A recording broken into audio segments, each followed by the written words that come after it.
Welcome back, bread friends. It's me, Ellen, your crazy baker chick, with another gluten-free recipe, and I'm pretty sure you're going to be excited when you hear that this one is for cinnamon raisin bread. I know my friend Kathy and my friend Chersty. Well, Kathy's tasted and loves it. Chersty's waiting for her, so she's going to get some tonight. I haven't told her yet. She's going to be excited. So this is now the third one that I've posted, not counting the cinnamon rolls that I've had on my website and YouTube for about a year. So all in all, counting the cinnamon raisin bread today, there will be, I think it's 4, cinnamon rolls, rye bread, plain white bread, and cinnamon raisin bread. And coming up in the next few weeks, probably not till after Thanksgiving, focaccia. Yes, and it turned out so good that my husband took a bite and said, "This isn't gluten-free." Is this gluten-free? That's how good it is. My recipes have less of that weird signature gluten-free grainy flavor. Not sure why or how I did it, but I did it. So before we go any further, I want to make sure that you know how to find the recipe. So pretend this is your computer or smartphone or tablet. If you're on YouTube, you will see this is the actual video where you're looking at me. Hello, right there. And then under, you'll see the title. And then right under the title, you should see the word more. There has to be some way on your device to expand the description. There is always a description under a YouTube video. And it's above the comments, so it's between the title and the comments. So if you click that word more, I don't have a picture of that, but if you click that word more, you will see a blue hyperlink to the recipe. It'll take you right to my website. Right, the recipe in PDF format will open up, and it'll be beautiful and easy to read, and you'll be all set. And speaking of my website, ellensbreadmachinerecipes.com, ellensbreadmachinerecipes.com. If you don't want to bother trying to find this link, not that it's hard, but if you don't want to do that, just go to my website and search for gluten-free, and you'll find all the gluten-free recipes. It'll pop up right away, super, super simple. So before we get started, I want to talk about a couple of ingredients. Most of these ingredients are the ingredients that you would probably normally have in your house. But the gluten-free flour that I use is this brand. I can only guarantee that my recipes will work with this flour, Kaputo. I get it on Amazon.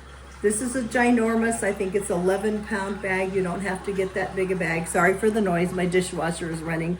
It was very full. So this is Kaputo Flour, gluten-free flour. If you don't use this flour and it works, please let me know what flour you use so I can tell people that they have an alternative. The other ingredient that is absolutely positively necessary is this yeast. This is SAF instant yeast. This is the gold label, and it is for sweeter dough. So I use this yeast. Sorry, I wiggled it. I use this yeast whenever I am using more than 40, that's 40 grams of sugar, honey, molasses, brown sugar, any kind of sugar. So any recipe with more than 40 grams, I use this one instead of the one with the red label. If you make this recipe and it doesn't work, and you didn't use this yeast or that flour, you cannot blame me. I warned you.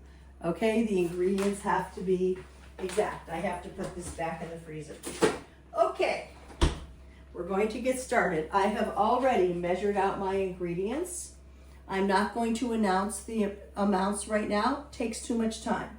I have half and half, and if you don't live in the United States, half and half is a dairy product that's half milk and half cream. So you can just do half milk and half cream, or probably even full fat milk, but do not go low fat. No matter what, do not go low fat. This recipe depends on fat. 1 egg, and I haven't really beaten it, but I've just broken up the yolk.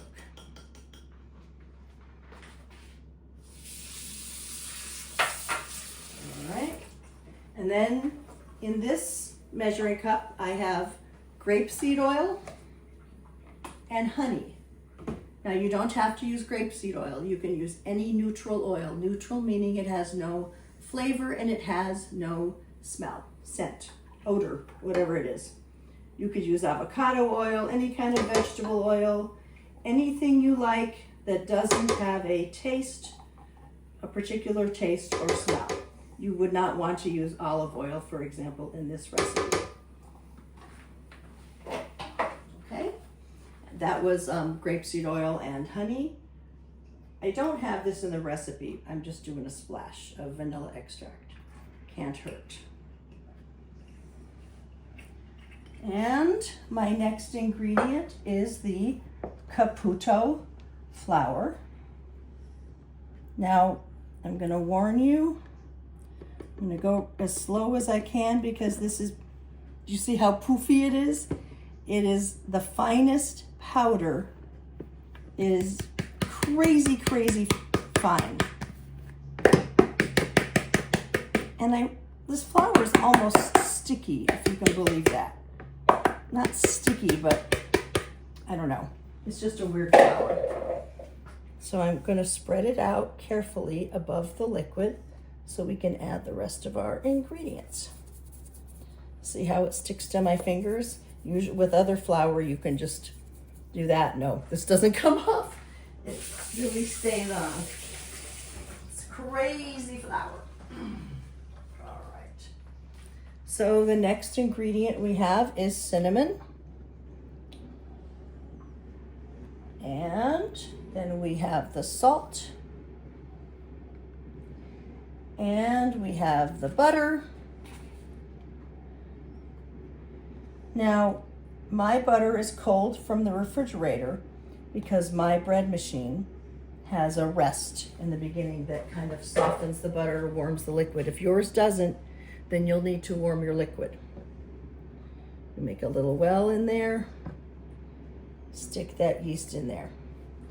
I'm just gonna make sure, so we have the half and half, the egg, the oil, the honey, the flour, the cinnamon, the salt, the butter, and the yeast.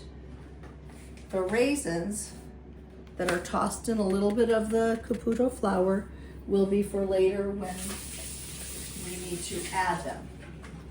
Now here's a little bit of a confusing part that I'm going to tell you first. My bread machine has a 23-minute rest or preheat. So I'm going to check the dough and I'm going to kind of scrape down the sides at 28 minutes, which means that I'll have had it kneading for 5 minutes. If your bread machine does not have the rest at the beginning, after 5 minutes, you're going to check your dough and scrape down the sides. And I'm going to show you what that looks like.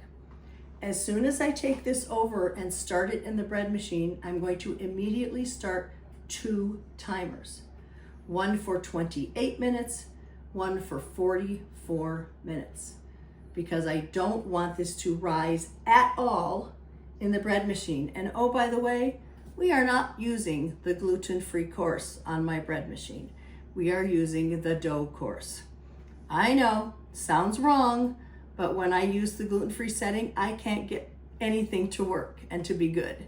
So this is my weird way I've learned to make gluten-free bread that is light and fluffy and has amazing flour.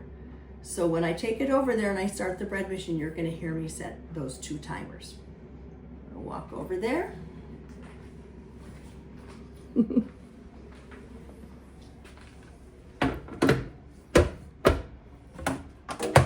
Plug it in. And I'm gonna make sure it's on dough, which is 11. Hey Siri, set a timer for 23 minutes and call it number 1. 23-minute number 1 timer, counting down. Whoops, cancel, not 23 minutes. I mistake. Hey Siri, set a timer for 28 minutes and call it number 1. 28 minutes, counting down. Hey Siri, set a timer for 44 minutes I call it number 2. 44-minute number 2 timer. Counting down. Made a mistake there. Okay, when it gets to that point, 28 minutes from now, I'm going to show you what we're going to do next. But you need to get a cup of some kind that won't tip over, that you can stick a spatula in, and you're going to need to put a little bit of oil in, about, an inch high. So this is 28 minutes in, and I have just a measuring cup with some oil and a spatula. You don't want to use anything that's going to scratch your bread pan. And I'm just simply scraping down. That's all I am doing. And remember, if you don't have a rest, that 23 minutes on the machine, or that 28 minutes becomes 5 minutes. 28 minus 5, because you want to check it 5 minutes after kneading begins. Remember how I kept saying how the flour is sticky? And I know I don't have to get absolutely every grain of flour, but I'm just trying to do my best to get all that in.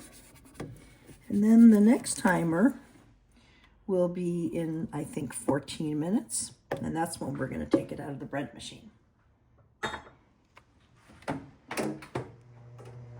I'm just going to show you how I prepare the bread pan. Everyone always asks, so I'll tell you this is Williams-Sonoma Gold Touch loaf pan, and it's a 1 1/4 or 1.5 pound. They don't have a 2 pound, but this fits my 2 pound recipes perfectly, so I don't know. So I'm using this canola oil spray that we get at Costco. Williams-Sonoma says do not use Pam brand on this particular bread pan. I'm not saying Pam brand is bad, but just it's not good for this. Has something in it, not sure what. So I spray it pretty well, nooks, crannies, and all. And then I'm going to put my bread pan over here, and I have a piece of parchment I'm going to line it with, because it's an insurance policy against stickage. Stickage, new word. Or is that a word? I don't know. And also makes it easy to lift the loaf out, to put it on the cooling rack. With my bread machine, the ad beep starts about 9 minutes after I check the 28-minute mark. So I'm now putting in the raisins.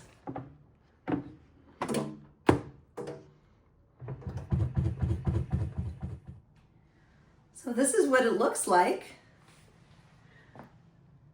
And this is kind of the fun part. Got my prepared pan. I'm going to just tip it right in, because it is very icky sticky. So I'm going to oil my fingers. There's just a little bit of dough. It's like something a 3-year-old would enjoy sticking their fingers into. Ah! Okay. Let me just get some water in here. I'll do more after I put it into proof. It's okay that my fingers are sticky, because put that over here. Here comes the fun part. Greasing the fingers, because it's the only way I can get this pushed down. Go that way. Pushed down into the corners. I'm hoping that I get it, even on top and smooth, although gluten-free seems to do a little bit of a cracking thing. That's okay. I just want to make sure that I don't have a slope where it's more on this side, like a ski slope type thing. Okay. That looks pretty good. I'm gonna wash my icky hands.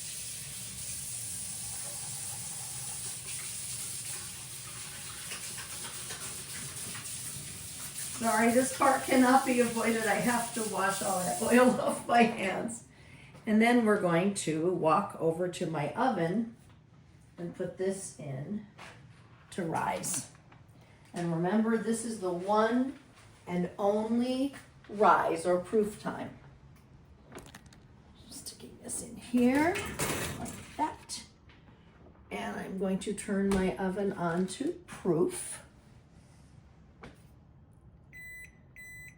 And set this for 1 hour.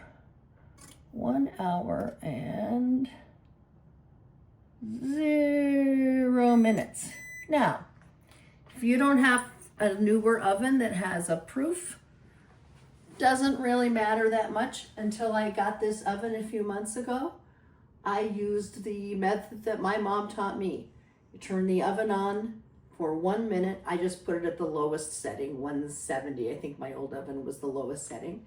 I just turn it on for that 1 minute only and turn the oven off. You want it to be about 85 degrees. You can see that my oven proofs at 85 degrees, and I have over in the other side of my kitchen, I have a Breville countertop oven, and when I use it to proof, it also sets it to 85 degrees. So if Breville knows it's 85 degrees and Wolf says it's 85 degrees, I have to believe that the ideal temperature for proofing is 85 degrees. So that's what I go by. But if you don't have the proof, you just simply turn your oven on for 1 minute and turn it off. Do not walk away. Make sure you set a timer because you will get distracted if you're anything like me. So this is going to rise. I'm going to show it to you one more time so you can see how it's only filling the pan maybe halfway, right? It's about 4 inches deep, and that's about almost 2 inches from the top. So you're going to see that it rises and bakes up just beautifully. And we're back. The dough is has risen. And in this measuring cup, I have an egg and a splash of water. And I'm going to mix that up a little. And I'm also going to put, and this is optional, but I've seen bakers do this, and I like it, just a teeny bit of salt. One teeny bit, like I guess you'd call it a pinch. And I'm going to brush the top of the bread with this egg wash because it gives it a nice golden sheen. Very desirable. Do you have to egg wash? You do not. It does kind of waste most of an egg. Now, unless you're making more than one bread at once and you have lots to egg wash. I have tried putting it in the refrigerator, covering it with plastic wrap and leaving it till tomorrow. Turns a really ugly color, and I'm thinking, nah, maybe not. Threw it away. So I'm just making sure that I've gotten it all. You can see that it rose pretty nicely. Oh, by the way, I am heating my oven to 350 degrees. Again, optional, don't have to, but I'm going to sprinkle it with, I'm going to shake this up a little bit, cinnamon and sugar. You don't have to egg wash it. You can egg wash it and that's it. You can egg wash it and put cinnamon sugar. You can do whatever you like.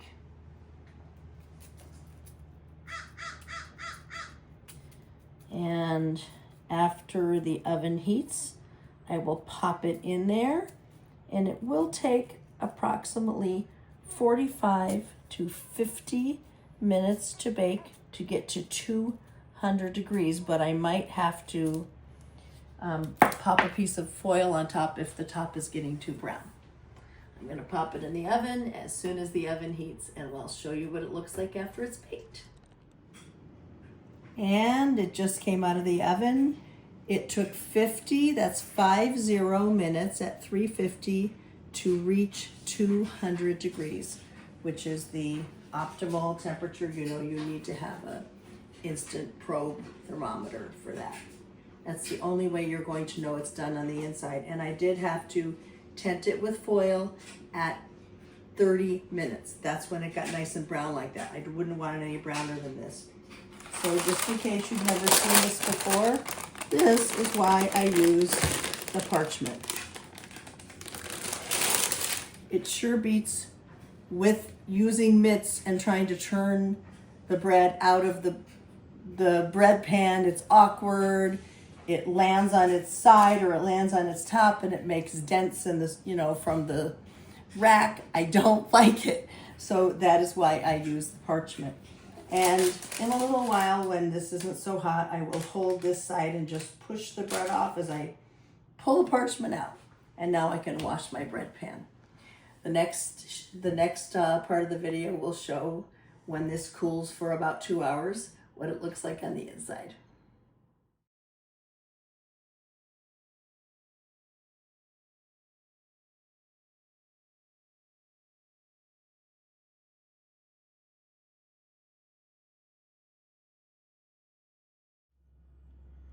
And we have reached the end with the big ta-da. I'm going to cut the first slice. My friend Chersty that I'm giving this to has requested thick slices. My friend Kathy likes thin slices. So since this is going to Chersty, I'm going to do thick slices. So there's, well, actually I'm going to cut the little end off first like that. Nope, that wasn't very good. Oh well. A baker I am, a cutter I am not.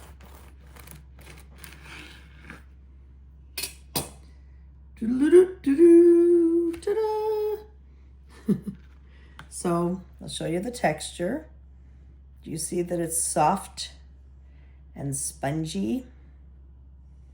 I'm not going to taste it tonight because I've already made this 3 times. I know it's absolutely delicious. Smells like cinnamon raisin bread. Looks like cinnamon raisin bread, and indeed it is gluten-free cinnamon raisin bread. If you make it, please let me know. You can tag me in a post on Facebook. You can comment below this on YouTube comments. You can email me. The email is on my website, and I'll also put it in the description below like I showed you to how to find the recipe, and that's clicking on more. And we're going to close this video off. If you like this video, please like and subscribe. The reason you subscribe and turn on notifications is so you'll always see videos come out. I don't make money from anything I do with making bread. There are no ads on my YouTube videos. There are no ads on my website. I could make money. I don't want a job. I'm retired. So no sponsors, no ads. I don't make money on anything. I just do this for fun. It's my retirement passion. And my husband is nice enough to help me. So I hope you enjoyed this video and see you next time. Next gluten-free will be focaccia.